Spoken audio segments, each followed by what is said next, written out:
Bismillahirrahmanirrahim. Assalamualaikum warahmatullahi wabarakatuh. Salam sang sejati. Allah itu adalah keadaanku. Kenapa kawan-kawan pada memakai penghalang? Sesungguhnya aku inilah hak Allah, pun tiada wujud dua. Nanti Allah, sekarang pun Allah, tetap zahir batin Allah. Kenapa kawan-kawan masih memakai pelindung? Jika ada seorang manusia yang percaya kepada kesatuan lain selain dari Tuhan yang Maha Kuasa, ia akan kecewa karena ia tidak akan memperoleh apapun yang ia inginkan.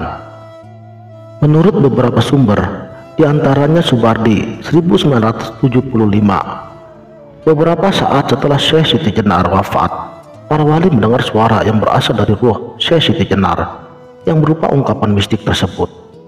Ungkapan mistik itu merupakan ungkapan terakhir dari sang sufi sebagai bukti bahwa sampai sesudah wafatnya dia memperoleh apa yang diinginkannya dan menjadi bukti kebenaran ajarannya, yakni kehidupan sejati dalam kesatuan manunggaling kaula Gusti.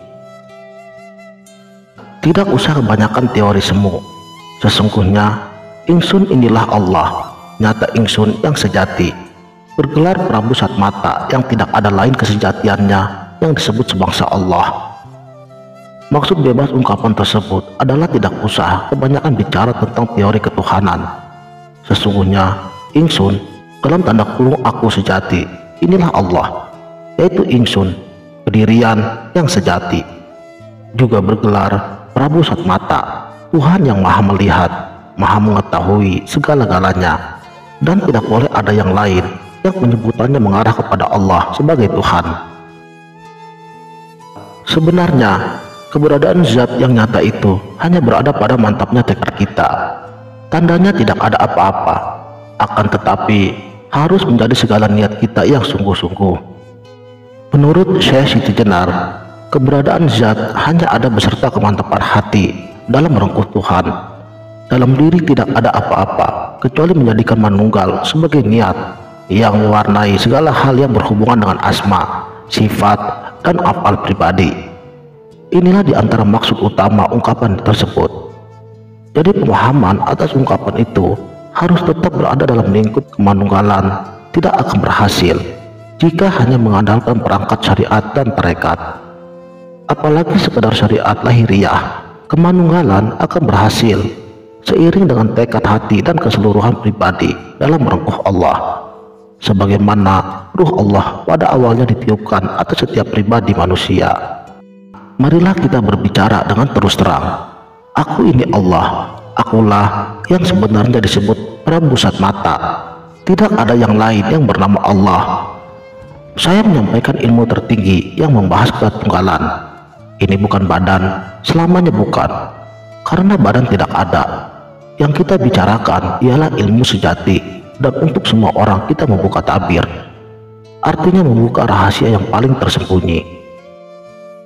Tidak usah banyak tingkah. Saya inilah Tuhan.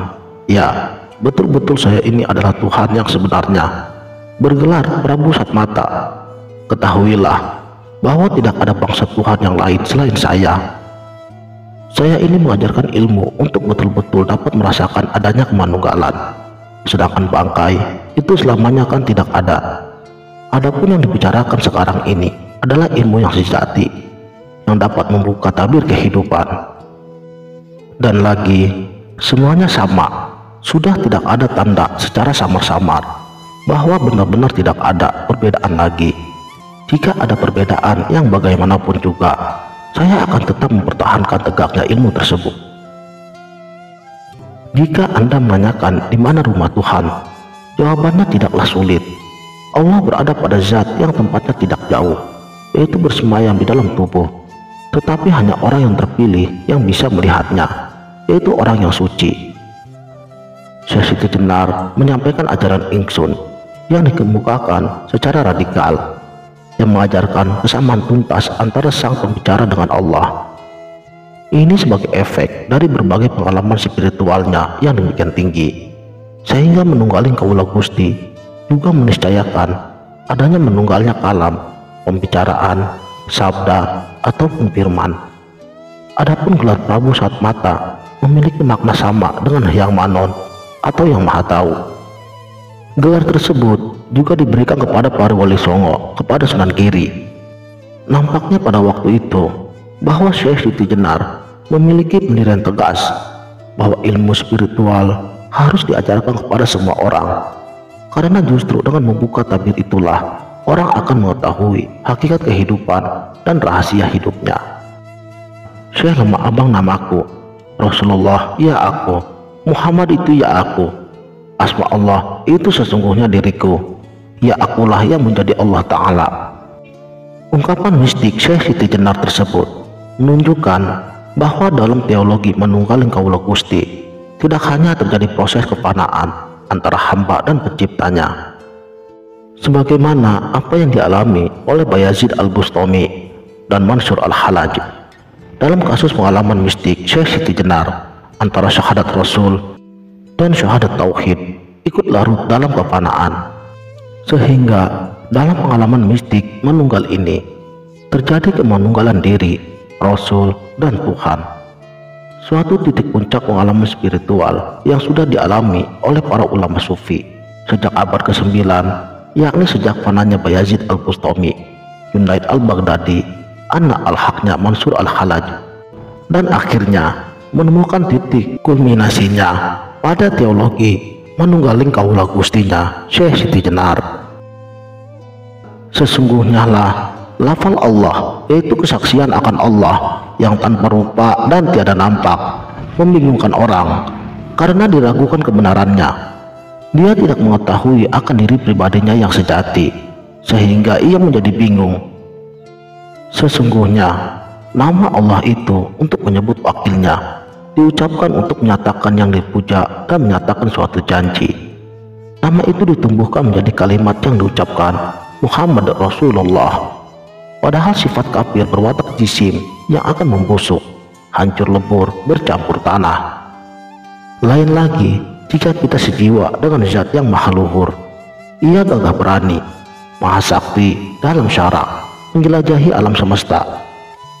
Dia itu pangeran saya yang menguasai dan memerintah saya, yang bersifat wahdaniyah, artinya menyatukan diri dengan ciptaannya.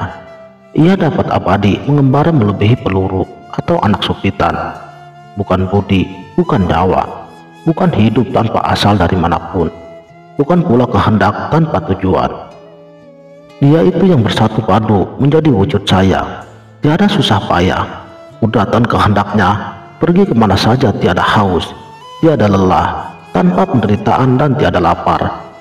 Kekuasaannya dan kemampuannya tiada kenal rintangan, sehingga pikiran keras dari keinginan luluh tiada berdaya. Maka timbullah dari jiwa raga saya kearif kebijaksanaan, tanpa saya ketahui keluar dan masuknya. Tahu-tahu saya menjumpai ia sudah ada di sana.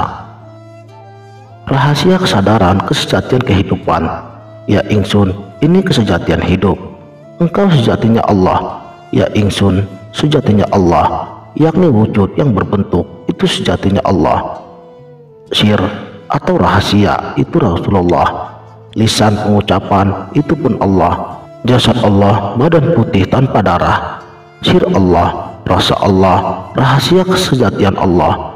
Ya ingsun, aku ini sejatinya Allah. Adanya kehidupan itu karena pribadi.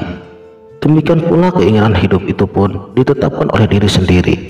Tidak mengenal ruh yang melestarikan kehidupan, tiada turut merasakan sakit ataupun lelah. Suka duka pun musnah karena tiada diinginkan oleh hidup. Dengan demikian, hidupnya kehidupan itu berdiri sendiri sekehendaknya. Wallahu a'lamu bishawab. Sekianlah, semoga bermanfaat. Wassalamualaikum warahmatullahi wabarakatuh.